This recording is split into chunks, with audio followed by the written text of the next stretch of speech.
So what is a sub-procedure? It's a set of code that you call upon at any time to execute. It's like a command, a list of instructions. You can create sub-procedures in one of two ways. Either you can record, as we've seen already, to create a macro, therefore creates your sub-procedure, or you can manually create your own sub-procedures. So if we take a blank Excel file and open up the VBA editor,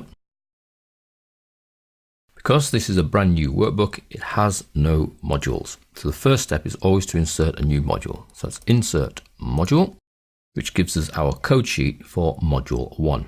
Now a sub-procedure is always laid out syntactically the same way. It starts with a sub, then has to have a name, with an open and close brackets with nothing in. They could have things in, we could pass parameters to our sub-procedure, but for the moment it's just going to be sub-sample. You'll notice then that the editor places the end sub in for us, because that will be the end of the commands. And then everything between sub and end sub is your sub-procedure. So we could simply do a straightforward message box, which is a nice, easy function, MSG box. Now this is a standard statement that we can use within a routine, and we will look at in much more detail because it comes in two formats. The things to bear in mind when naming your sub-procedure, so the actual name you give it, can have numbers and letters, but the first character cannot be a letter.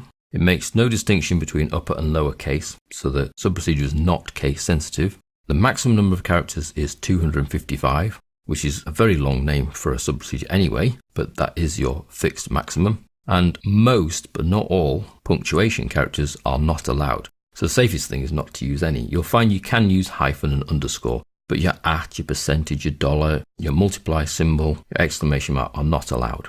So it's 255 characters max, a mix of letters and numbers. The first character cannot be a number, definitely no spaces, and pretty much most other punctuation characters other than letters and numbers cannot be used. So it's just a small point there on naming your sub-procedures. Having created your sub-procedure, we then need to call that sub-procedure. Well, what you'll find is if you go back to Excel, is if you look at your macro list, there's your little sub-procedure listed in the macros sample, and we can run that directly from here as we would any other macro.